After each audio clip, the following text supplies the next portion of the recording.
desperate defence in northeastern Ukraine. Ukraine's military says this newly released video shows border guards trying to fight off a Russian incursion near the town of Vovchansk on Friday. But the attacks have continued.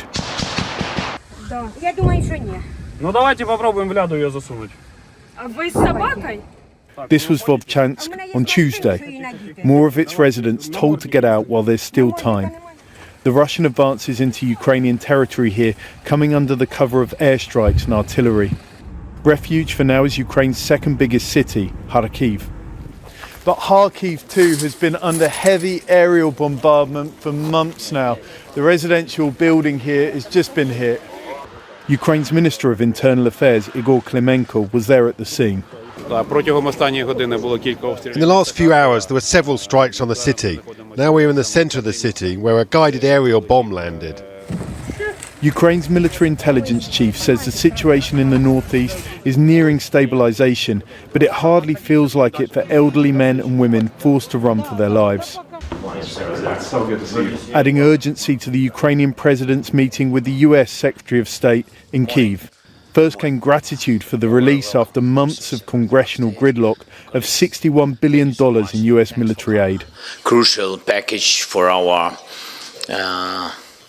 forces, for our warriors. Thank you so much for this package. Thanks to Congress. Thanks President Biden.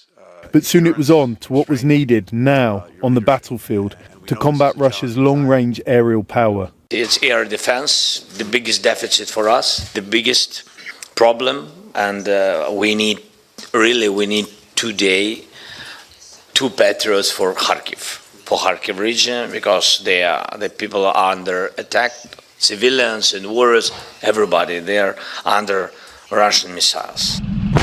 On the front lines, Ukrainian forces have been outnumbered, outgunned, running short of ammunition.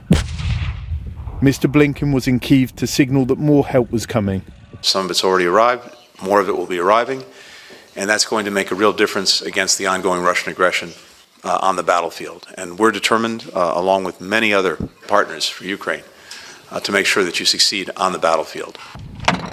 In the short term, succeeding means simply stabilising, holding on while more troops are drafted and trained, more military hardware arrives, trying to halt Russia's new momentum.